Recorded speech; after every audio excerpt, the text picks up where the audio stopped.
السلام علیکم ورحمۃ اللہ وبرکاتہ۔ الحمد للہ رب العالمین والصلاة والسلام علی رسول الکریم، اما بعد۔ محترم حاضرین، علماء اکرام، ذمہ داران اور پردہ نشین خواتین اسلام،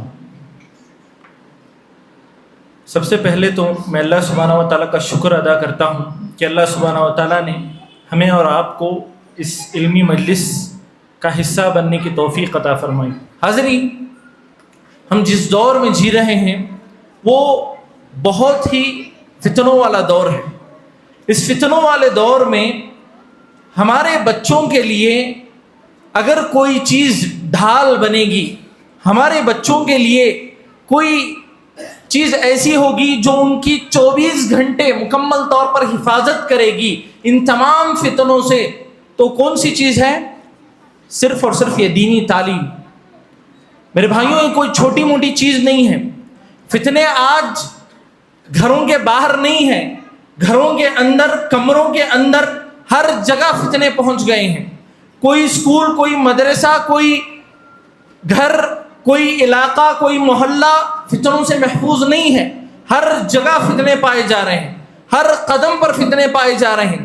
اور ان فتنوں میں اگر آپ اپنے بچوں کو محفوظ رکھنا چاہتے ہیں تو اللہ سبحانہ و تعالیٰ کا اس امت کے لیے پہلا پیغام اسے اپنے ذہن میں بٹھا لیں اور اس پر عمل کریں۔ کیا ہے اس امت کے لیے پہلا پیغام؟ کیا ہے اس امت کو؟ اقرا بسم ربک الذی خلق۔ جس رب نے تمہیں پیدا کیا ہے اس رب کے نام سے تم پڑھو، اور پڑھنے سے مراد مکمل ذمہ داری کے ساتھ بتا رہا ہوں صرف اور صرف دینی تعلیم ہے۔ پھر اس کے بعد جو ہے نا دنیاوی تعلیم آتی ہے۔ نعوذ باللہ، آیتوں کے ساتھ کیسا کھلواڑ کرتے ہیں۔ دیکھیے ہمارے مسلمان لوگ اگر پڑھنا ہے تو مکمل شوق سے پڑھے، انکار نہیں ہے، لیکن اقرا سے مراد یہ سمجھتے ہیں کہ صرف دنیاوی تعلیم ہے۔ اقرا سے مراد جو ہے نا میرے بچے کو میں ڈاکٹر اور انجینئر بناؤں گا اور اس آیت پر میں کما حق عمل کر رہا ہوں۔ نعوذ باللہ، سب سے پہلے اقرا سے مراد قرآن اور حدیث کی تعلیم ہے۔ آپ کے بچے کو قرآن پڑھنا نہیں آتا، آپ کے بچے کو نماز کا طریقہ نہیں معلوم، آپ کے بچے کو آپ کے جنازے میں کیا پڑھنا ہے نہیں معلوم، اور آپ یہ سمجھ رہے ہیں کہ میں اقرا پر عمل کر رہا ہوں۔ نعوذ باللہ من ذالک۔ کتنے ایسے بچے ہیں آج کل ہمارے معاشرے میں جو اپنے والد کی جنازے میں اپنے والد کے لیے مغفرت کی دعا تک نہیں پڑھ سکتے، اور یہ کس کی وجہ سے ہو رہا ہے؟ ان کے والدین ہی کی بدولت، ان کے والدین ہی کی وجہ سے وہ اس سچویشن میں آ گئے ہیں کہ 2 روٹی کے لیے قرآن چھوڑ دیں گے، حدیث چھوڑ دیں گے، اللہ کا خوف چھوڑ دیں گے، دین چھوڑ دیں گے، تمام چیزیں قربان کر دیں گے، صرف کیوں؟ میرا بچہ کچھ ایسا پڑھ لے جس کی وجہ سے وہ کچھ کما لے۔ میرے بھائیوں، اللہ نے رزق لکھ دیا ہے، آپ کو مل کر رہے گا، لیکن اگر دین نہیں رہے گا تو یاد رکھ لیجئے دنیا میں بھی وہ ناکام اور آخرت میں بھی ناکام۔ شیخ نے شروعات میں ایک بہت پیاری حدیث پڑھی آپ لوگوں کے سامنے۔ رسول اللہ صلی اللہ علیہ وسلم نے فرمایا، من سلک طریقا یلتمس فیہ علما سہل اللہ لہ طریقا الی الجنہ۔ رسول اللہ صلی اللہ علیہ وسلم نے فرمایا، جو طلب علم کا راستہ اختیار کرتا ہے، جو علم حاصل کرنے کا راستہ اختیار کرتا ہے، اللہ سبحانہ و تعالیٰ اسے جنت کا راستہ آسان کر دیتے ہیں۔ سبحان اللہ، اس حدیث سے ایک بہت بڑا پیغام ہمیں کیا ملتا ہے کہ جنت کا راستہ بہت مشکل ہے۔ اگر اسے کوئی چیز آسان کر سکتی ہے تو دین کا تعلیم، دین کا علم ہے۔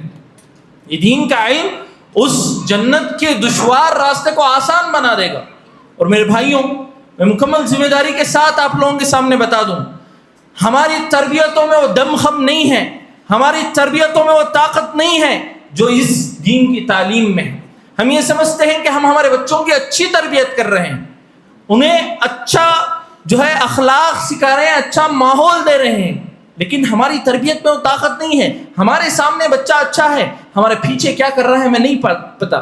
آج ہمارا ڈر ہے، کل ہمارا ڈر نہیں ہے۔ ہمارے سامنے ہمارا ڈر ہے، ہمارے پیچھے ہمارا ڈر نہیں ہے۔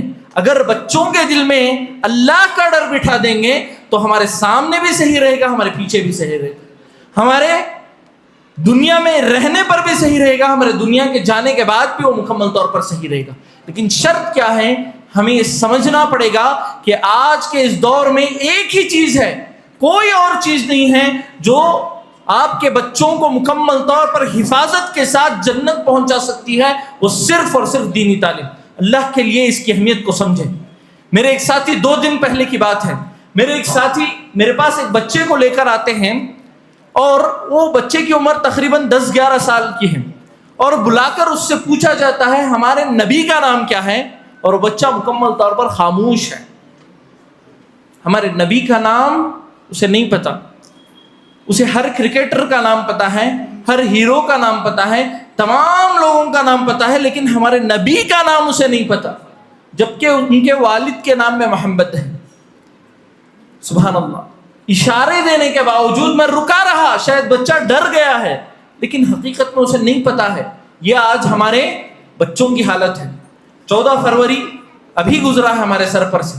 ہمارے بچیوں کے اندر اتنا ایمان کمزور ہو گیا ہے کہ وہ محبت کے نام پر یہ قرآن اور حدیث یا اللہ سبحانہ و تعالیٰ کا دین چھوڑنے کے لیے تیار ہے. کیوں؟ ہم نے ان کے ایمان کو پختہ نہیں کیا ہے. ہم نے انہیں نہیں سکھایا کہ کتنی بڑی دولت ہے. رسول اللہ صلی اللہ علیہ وسلم نے اس دولت کے لیے یہی کہا تھا کہ اگر میرے ہاتھ میں چاند اور ایک ہاتھ میں سورج بھی رکھ دیا جائے تو میں یہ کام نہیں چھوڑوں گا, دین تو دور کی بات. ابھی آپ نے کیسے صحابیات کا نام سنا, آسیہ رضی اللہ عنہ اور اسی طرح سمیہ رضی اللہ عنہ. یہ سب صحابیات نے اپنی جان قربان کر دی اس دین کے لیے, اور ہم ایک محبت قربان نہیں کر پا رہے ہیں. ہماری بچوں کا ایمان اتنا کمزور ہو گیا ہے کہ ان کے نام جو ہے رجسٹر آفس میں ہر دن نظر آ رہے ہیں. جا کر دیکھیے کیوں ہو رہا ہے یہ. بچپن میں ہم نے ان کو یہ نہیں پڑھایا, یہ نہیں سکھایا کہ اللہ ہمارے لیے کیا ہے, نبی ہمارے لیے کیا ہے, یہ دین ہمارے لیے کیا ہے. ہم نے انہیں یہی اہمیت دکھائی کہ جو ہے اصل دنیا ہے, دین بعد میں, اصل دنیا ہے. ہمارے عمل سے, ہمارے قول سے, ہمارے طریقے سے مدرسے کو چھٹی لے سکتے ہیں, مکتب کو چھٹی لے سکتے ہیں, لیکن اسکول کو بالکل نہیں. اسکول کو چھٹی نہیں لے سکتا ہمارا بچہ. یہ دنیا کا جنون نہ آپ کے بچوں کو دنیا کا بنائے گا نہ آخرت کا بنائے گا. کل آپ ہی کے بچے آپ کو گھر سے باہر کریں گے, یاد رکھ لیجیے. اور یہ کیوں ہوگا؟ کیونکہ ان کے پاس نہ اللہ کا ڈر ہے, نہ اللہ کا اطاعت کا جذبہ ہے. تو آپ کے اطاعت کا اور آپ کے ڈر کا مسئلہ ہی چھوڑ دیجیے. تو باتیں بہت ہیں حاضرین. آپ اس مجلس سے ایک چیز لے کر جائیے کہ میں میرے بچوں کو خوب دین کی تعلیم دوں گا. اس کے لیے جو محنت پڑھنا پڑے گا, جو کوششیں کرنی پڑے گی, کتنا بھی پیسہ خرچ کرنا پڑے گا, میرا وقت لگانا پڑے گا, تمام چیزیں کروں گا. اور میرے بچے کو دنیا میں جانے سے پہلے اسے خوب دین سے نواز کر جاؤں گا. یہ عزم کر کے اٹھیں. آخر میں اللہ سبحانہ و تعالیٰ سے دعا کرتا ہوں کہ اللہ سبحانہ و تعالیٰ تمام والدین کو اپنے بچوں کی دینی فکر کرنے کی توفیق عطا فرمائیں. آمین. وآخر دعوانا الحمدللہ رب العالمین.